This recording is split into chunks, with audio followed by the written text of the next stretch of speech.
Welcome to chapter 8. This is the famous Anush is sick chapter that from experience, I know my students will remember once they've gone through it. So what have we got grammar-wise?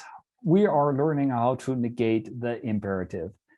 This is very straightforward in Mari that we have forms of the negation verb that are also used in the imperative and that are then used with the same co-negative form that we have in the indicative forms. So tall, come, eat tall, don't come. The next thing, it's completely regular in Mari, but if you're coming from Baltic, Finnic languages, you might be surprised that if we have tolza, come, plural, and I'm telling you not to come, ida tol. It's completely regular, but in Finnic languages, you here also have the imperative marking on the co-negative form. Mari doesn't do this. Yeah.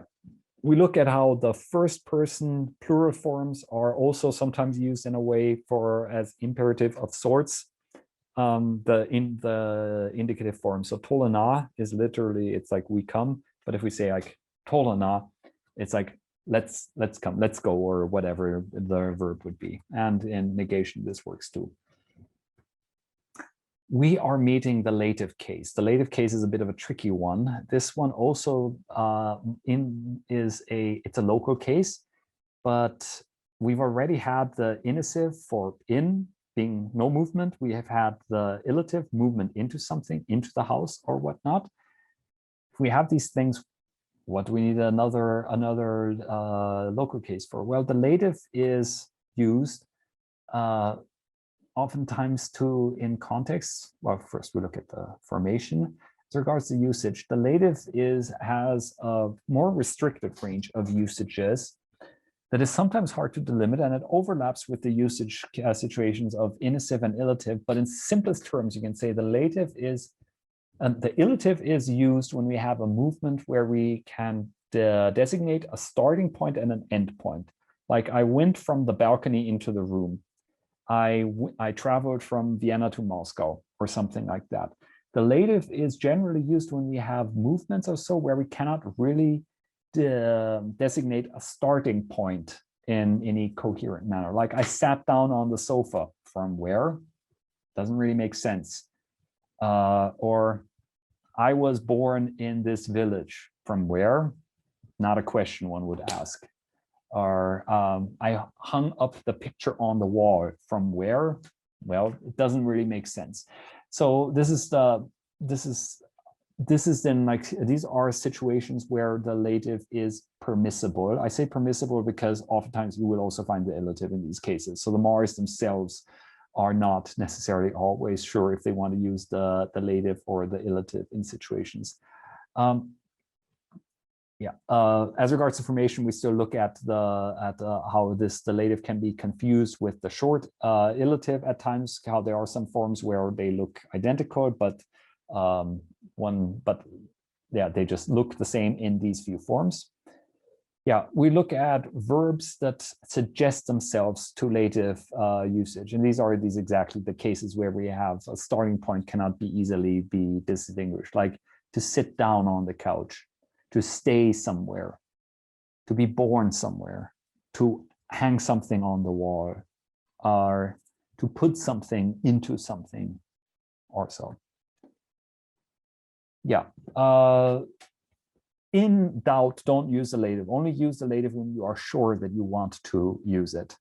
And there are some situations, though, where you can be sure that you want to use it. And some very important phrases like vuyesh itnal, don't take it into your head. Sorry, an apology. Or 3 times a day, kechesh kumgana, 3 times into a day or so. In this like X times in an interval, in this construction, you need the lative. Okay, we get to meet the necessitive infinitive in man attached to the verbal stem to denote that something must be done. Tolash, tolman, one must come. Liman, one must be. Kochkash, be careful, remember what I said in an earlier lesson, how any suffix starting with a consonant will necessitate simplification of consonants clusters. Kochman, because kochman will not be a well-formed statement in Mari. Mari phonotactics don't let you do this. Wucheman, Paleman, Puleman. As regards the person who has to do something, this is important. The person who has to do something is in the dative, just as it was with the verb kulash, to be needed. Speaking of which, malam kayash kulesh, I have to go, malam kayaman, I have to go. What's the difference between these two? Well, in the positive statements there, it's hard to set a dividing line between them. I don't want to say that they're fully equivalent. I just want to say that I cannot myself set a dividing line between them. Maybe somebody else investing more time in this could do it. In negation, however, it is fairly, one can set a dividing line more.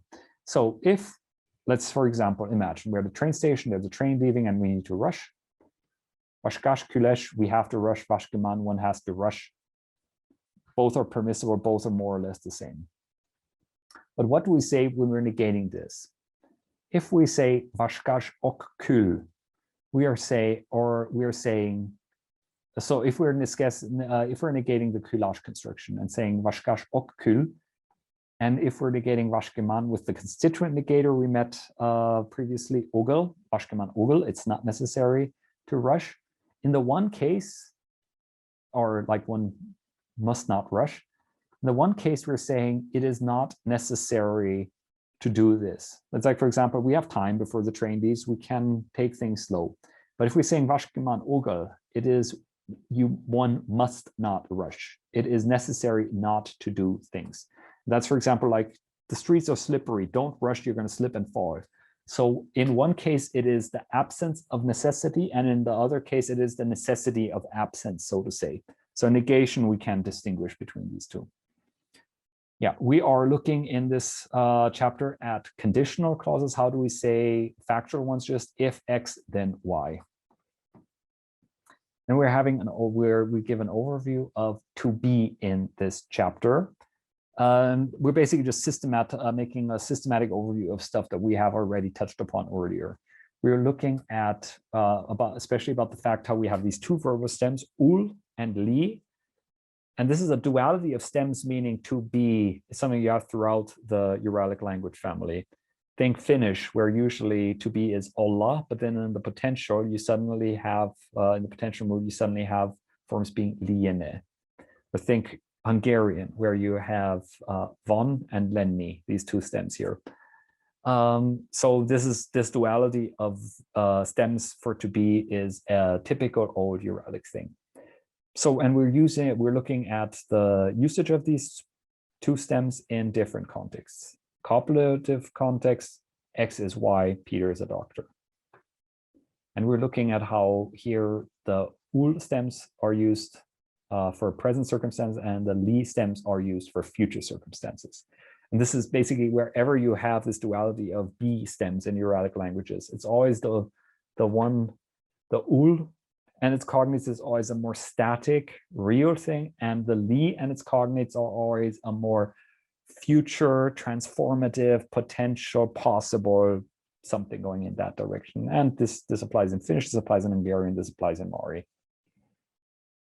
Then we're looking at existential clauses. There is hope, there is no hope. Future and present. We are looking at then how different ways of negating the existential clauses can either mean that something will not happen, or it mean that it will either mean, like if you negate the future things, you can either say X that does not exist now is not going to come into existence, or you can say that X that does exist now is going to stop existing. More details in the long form video. Locational existential, there is food in the fridge, etc. Locational, where is something? I am in Yoshkola. Where are you? Possessive clauses.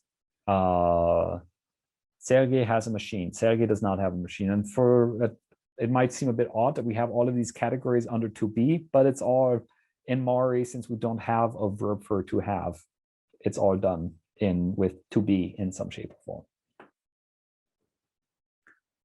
Okay, we're meeting clitic ak in this chapter, which has a usage that is somewhat hard to delimit, but we've got to try anyway. If we have like tidere Wese, this boy, tidere Wesak, it's sort of like emphatic stressing the boy, like just this boy, and exactly this boy that we were just talking about, something going in that direction.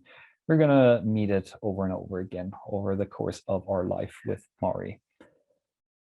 Yeah, in this chapter, we are finally doing something that I promised a while ago. We are discussing how the possessive suffix of the third person singular is not always a denoting a possession. It can often also denote that something that we're talking about has already been previously mentioned, that we're basically like just continuing, like in the chapter text, that a doctor is telling Yelu how to make vitamin T, and she's saying, okay, and how does one make this vitamin T? And she does this vitamin T then with the possessive suffix. And she's here using the possessive suffix basically to indicate that vitamin T that we were already talking about. And sometimes the possessive suffix is also used to denote that something is a subset of a larger set. Like if I say open this door, when there are 3 doors, I'm saying like this, there are 3 doors that you could open, and I want you to open that one of them. We discuss it in more detail in the long form video. Word and word usage, what have we got? Suffixation of interrogative pronouns, how, like que, who, mo, what. We are here going to see that we can put possessive suffixes on those. If the doctor asks the girl, what is hurting you? He can ask, your what hurts? If you're asking who of you are you waiting for, you can say, your who are you waiting for? And here we have to heed the fact that the irregular forms of possessive suffixes that we already saw in kinship terms can also be used with interrogative forms.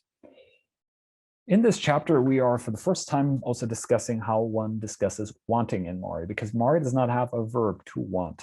Instead, we have several grammatical constructions used to denote wanting.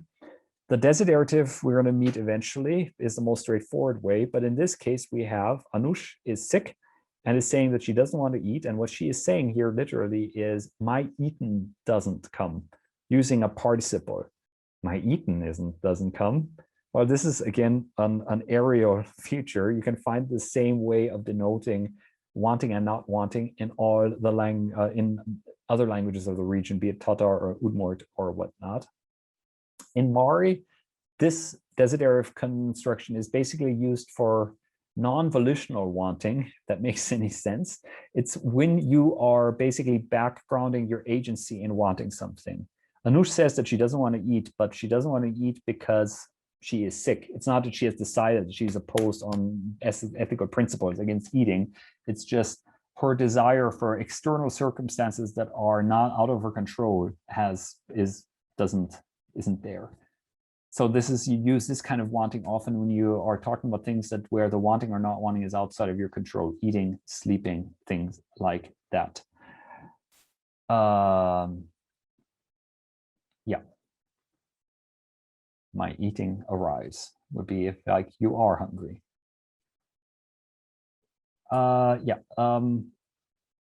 We in this chapter also have one thing where one might expect possessive construction, but one doesn't really do it in Mari, is if you are talking about diseases, like in this case that Anush has tonsillitis. You just say Tuden angine, hers is tonsillitis. You do not use existential form of any shape you use no existential form here. You also don't use a possessive suffix. You just say hers is the name of the disease. We look at infinitive usage in this chapter, specifically how in Mari it is perfectly legitimate to just use an infinitive as a predicate of a clause to say and allow for an impersonal reading. Where to put this book? What kind of water to cook rice in, or something like that. These are well-formed sentences in Mari. We're having a look at anatomical terms in Mari. These are basically just some important words you have to learn. They can be pretty interesting if it's not your first Uralic languages, because as one would expect in in anatomical terms, you find a lot of terms that have cognates in other Uralic languages, and also parts of the face. There's one aspect we want to highlight though, and that is paired body parts. Eyes, ears, hand, feet, anything that you have two of. Likewise, also things built to cover those things, shoes, gloves, glasses, or whatnot. If we have the word shincha, I in Mari, I already in a previous chapter mentioned that Mari is somewhat economical in its usage of plural suffixes. So if from context a plural reading is more likely than a singular reading, you basically don't mark a plural. And as a consequence, shincha often is better just translated as eyes. If I say "Myin shincham koshta," literally this looks like my eye hurts. But usually you would say it just if both your eyes hurt. If you wanted to specify that only one of your eyes is hurting, which is a less usual situation, you would say one of my eyes hurt, ik shincha koshta, or you could also say which one hurts, purla shincha, the right eye, shola shincha, the left eye. But if it's not specified, usually references to paired body parts refer to both of them, usually.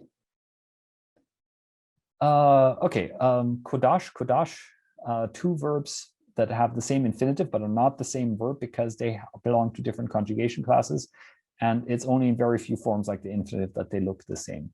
The difference between these two verbs, they are semantically related. They're also clearly etymologically related. It's basically, if you know Finnish, it's the difference between yada and yatta. It's to stay and to leave, to stay behind somewhere, and to the transitive counterpart to leave something behind somewhere. Make sure that you get the difference between these straight, that you don't confuse them. And here it helps to remember back to chapter 2 when we looked at the conjugation classes. I was talking about in the long form video about how the first conjugation is non-deterministically associated with intransitivity, and the second conjugation class is non-deterministically associated with transitivity. And here too, first conjugation verb is the intransitive one, second conjugation verb is the transitive one. We're looking at the postposition güç, from, out of, in this chapter 2, and are also looking at it, how it can be used in a temporal sense, which means after blah, blah, blah, in blah, blah, blah. I will come after 3 days, in 3 days. Kum kece güç, literally from 3 days I will come. Yeah, in temporal senses, it can also be if I'm denoting intervals from Monday to Wednesday or whatnot. Schoczmogic from Monday. Okay, English does that too, so that one's not that shocking. Yingertash, to call by phone. Here's just something to pay attention to. The government of this verb, if you say Yingerte melam, call me, melam, this is the dative, call to me. Pay attention if you're coming from German, especially, because in German you call, it would be ruf mich an with the accusative. Mario wants a dative, like Russian does, for example, too. And remember, our song of the week in the first chapter was SMS Salam, where she is saying Jüngerte Malam, call me. So we see it here. So this is a pointer. You could go back and look at some of the older song of the week, and now that you already know some words, see if you understand more of them. Also, if you're talking about where you call somebody, you use the illative, Paschasch Jüngerte Sache, call at work.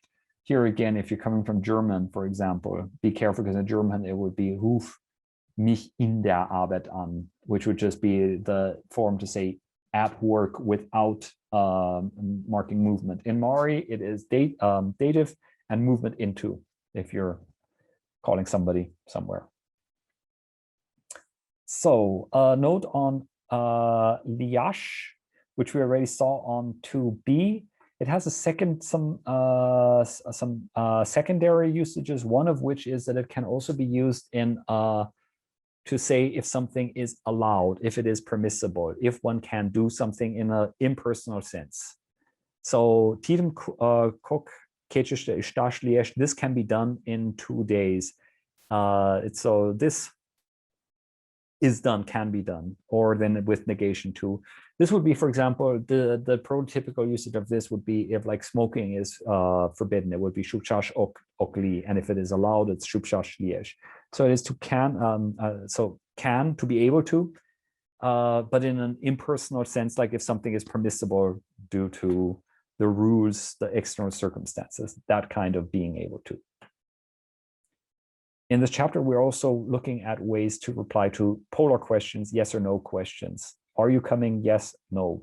What are the ways to answer this in Mari? So we've got tuge, yes. We've got da, the Russian word for da, for yes, which is also widely used. But Mari speakers also like to do just to echo the proposition in the affirmative. If I say tolatmo, are you coming? I'll just say tolam, I am coming.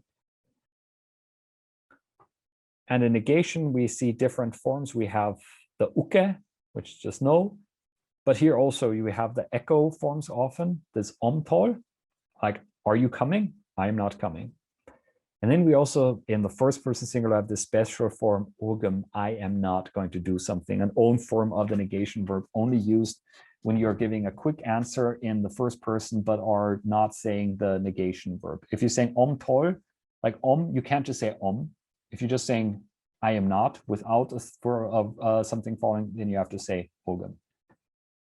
Yeah, so pay attention to that. So cherle, an adjective meaning sick, can also mean that something like a body part is diseased, hurting, something like that. Just something to pay attention to. And this chapter, we also have some approximate mentions where we have these forms iktash and nare. Iktash preceding something, which is like some, and nare meaning about. And you can use one of these or both of them together when you're saying about. So like iktash latvich minut nare, it's like about 15 minutes or so. So you're double marking the uncertainty in a way if you're sandwiching the 15 minutes with uncertainty markers on both sides. Okay, we also meet the verb korstash, to hurt. This is an impersonal verb. It's only used in the third person singular, usually, the thing that hurts. You don't use this to say like, you are hurting me, stop hurting me, or something like that. Different verb is used here. This is only if a body part is causing you pain or an emotion. So in the text, as you can probably guess from what we've been talking at this point, up to this point, the topic is sick little girl. Anush is sick. She's at home, and we see her parents deal with the situation, get a doctor, etc., etc., and how Anush is expressing her lacking desires as a consequence of her disease. So you've got some exercises to work through then, and once you're done with that or whatnot, you can have a look at the song of the week. Kide Stemje, Peledish Arshash, in my hand there is a flower bouquet, where we already see that the fact that the possessive suffix third person singular doesn't always mark possessive on the fact that it is Kide Stemje, Kid, hand, Isht, inessive, my, je, possessive suffix third person singular. So two possessive suffix in my, his, her, their, hand. What's going on there? Well, the je is not actually marking possession here. Okay, so that's that. See you next week.